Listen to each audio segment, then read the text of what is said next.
BSc nursing आज के date पे कौन नहीं करना चाहता है। हाँ, काफी सारे लोग हैं जो बीएससी नर्सिंग करना चाहते हैं, अपने लाइफ में आगे इस फील्ड में बढ़ना चाहते हैं, नर्सिंग के फील्ड में। और नर्सिंग के फील्ड में अगर आप आगे ग्रो करना चाहते हैं तो बीएससी नर्सिंग एक बहुत ही अच्छा कोर्स होता है। लेकिन ये ऑल इंडिया लेवल पे आप कर रहे हो या फिर एम से कर रहे हो या आप एक स्टेट लेवल पे कर रहे हो, वो मैटर करता है। ठीक है, तो आप स्टेट लेवल से भी कर सकते हो और एम्स के जो अलग बीएससी नर्सिंग के जो एग्जामिनेशन होते हैं उसमें क्वालिफाई करके आप आगे फर्दर कंटिन्यू कर सकते हो। So the part is, UP में बीएससी नर्सिंग आप कैसे कर सकते हो।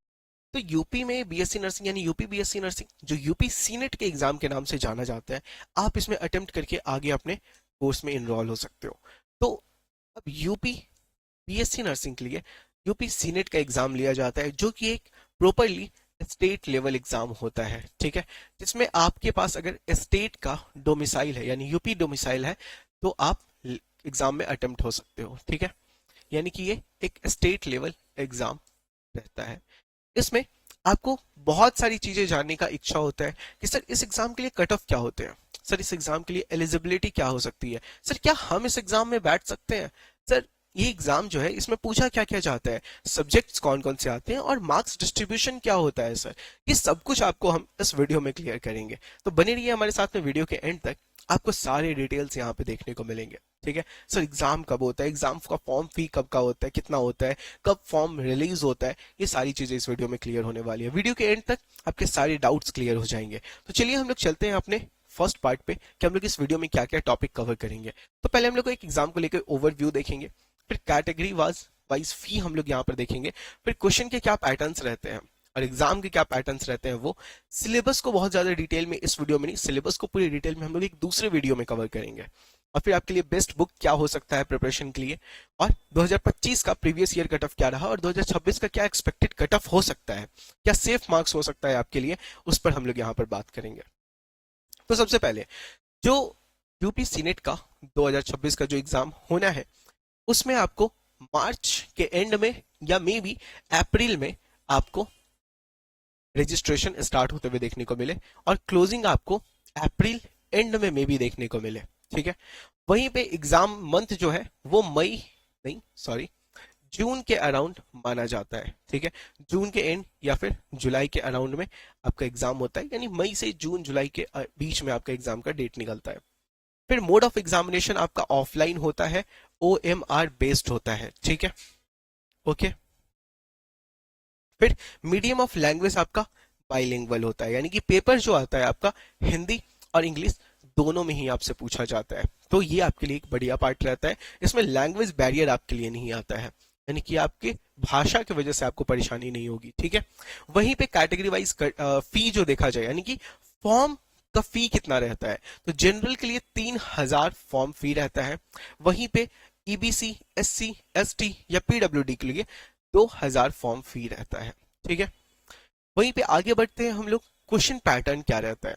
तो देखिए टोटल नंबर ऑफ क्वेश्चंस आपको 120 मिलते हैं और हर एक क्वेश्चन 1 मार्क्स का होता है, जिस वजह से आपको टोटल मार्क्स आपके 120 रहते हैं, यानी कि 120 मार्क्स के क्वेश्चंस रहते हैं, एक एक मार्क्स के एक क्वेश्चन रहते हैं और 120 नंबर ऑफ क्वेश्चंस आपको मिलते हैं।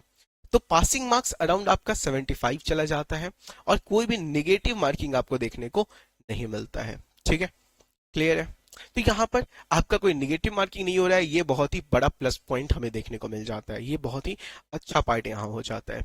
वहीं पे अब एग्जाम पैटर्न पे बात किया जाए तो mode of exam pen paper बताया जैसा OMR बेस्ड होता है और टाइप ऑफ क्वेश्चन आपका MCQ टाइप क्वेश्चन सिर्फ रहते हैं, सिर्फ और सिर्फ ऑब्जेक्टिव क्वेश्चन रहते हैं, कोई भी सब्जेक्टिव क्वेश्चन इसमें आपसे नहीं पूछे जाते हैं। ठीक है, मार्क्स पर क्वेश्चन मैंने बताया आपको 1 मार्क के रहते हैं।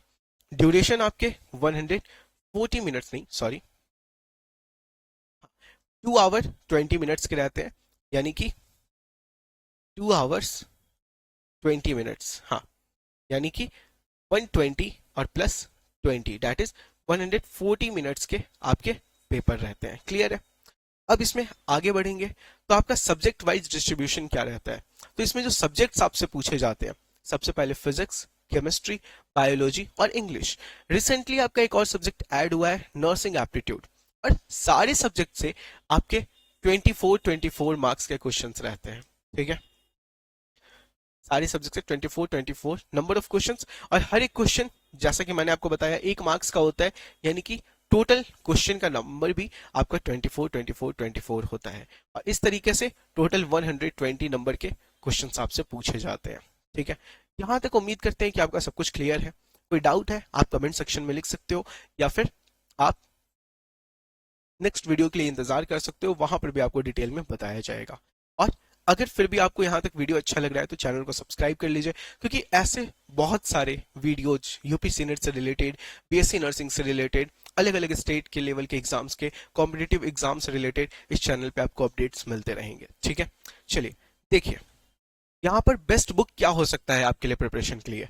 तो सबसे ज्यादा जो ये एग्जाम का बेस्ट बुक हो सकता है, देखिए ये एग्जाम आपको 12th के बाद देखने को मिलता है, यानी 12th के बाद आप अपीयर हो सकते हो। आपका जो मिनिमम एज होना चाहिए, जो मिनिमम एक आपका एज होना चाहिए, वो आप होने चाहिए 17+। और वहीं पे जो मैक्सिमम एज आपका होना चाहिए वो होना चाहिए 40 years। ठीक है, तो ये आपका एक मैक्सिमम और मिनिमम एज का एक लिमिट हो जाता है। ठीक है, यहाँ पे कैटेगरी वाइज भी वैरी करता है, तो 35 to 40 years हमें देखने को मिलता है। ठीक है, अब बेस्ट बुक्स, जैसा कि ये एग्जाम जो है वो यूपी बीएससी नर्सिंग एक 12th के बाद का एग्जाम है, तो इसमें जो पूछा जाता है वो 12th के लेवल ऑफ क्वेश्चन ही पूछे जाते हैं, जो आपके फिजिक्स, केमिस्ट्री और बायोलॉजी से आता है। यानी कि फिजिक्स के लिए, बायोलॉजी के लिए और केमिस्ट्री के लिए आपका एनसीईआरटी का ही बुक बहुत ज्यादा बेस्ट रहने वाला है। इसके अलावा आप कुछ हेल्प बुक्स अगर लेना चाहते हैं तो उसके लिए आपका एमटीजी फिंगर टिप्स, ये जो सारे बुक्स हैं ये आपके लिए बेस्ट बुक्स हो सकते हैं। ठीक है, एमटीसी पब्लिकेशन का फिंगर टिप्स आता है, इसी का आपका चैंपियन भी आता है, तो ये तीनों ही आपके फिजिक्स, केमिस्ट्री और बायोलॉजी के लिए आते हैं। ये बुक्स आप परचेज कर सकते हो, मार्केट में आपके अवेलेबल है। ये बहुत ही बेहतरीन बुक्स माने जाते हैं बीएससी नर्सिंग के एंट्रेंस एग्जाम के लिए प्रिपरेशन करने के लिए, और काफी लोग नीट के एग्जाम के प्रिपरेशन के लिए भी चैंपियन बुक चूज करते हैं जो एमटीजी पब्लिकेशन का है, तो आप ये बुक्स को ट्राई कर सकते हो।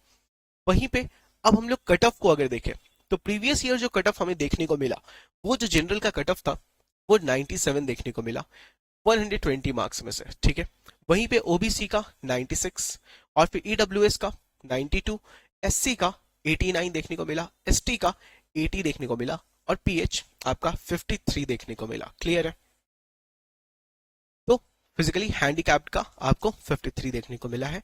अब 2026 में आपके लिए क्या सेफ स्कोर रह सकता है, तो अगर आप जनरल से फाइट कर रहे हो तो आपको क्या करना है, आपको एटलीस्ट 100+ मार्क्स स्कोर करना है, और यही आपका सेफ स्कोर रहेगा।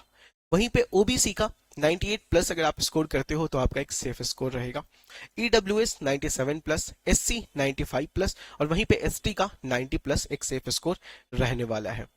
अब इन सब में मैं आपको अगर बताऊं, आप जो अपना प्रिपरेशन कर रहे हो इसमें बुक्स और स्ट्रैटेजी बहुत ज्यादा मैटर करता है। तो कैसे आपको प्रिपरेशन करना है उससे रिलेटेड भी आपके लिए मैंने एक वीडियो बनाया है, उस वीडियो को हमारे चैनल पे जाकर के चेक कीजिए कि 90 डेज में आप कैसे अपने सिलेबस को कवर कर सकते हो, किस तरीके से आपका एक प्रिपरेशन का स्ट्रैटेजी होना चाहिए, बेस्ट बुक्स क्या हो सकते हैं, पूरा सिलेबस क्या है, सबके रिलेटेड में वीडियोस आपको इस चैनल पे मिलेंगे। तो चैनल को सब्सक्राइब कर लीजिए और बाकी वीडियोस को भी एक बार गो थ्रू जरूर कीजिए। Thank you.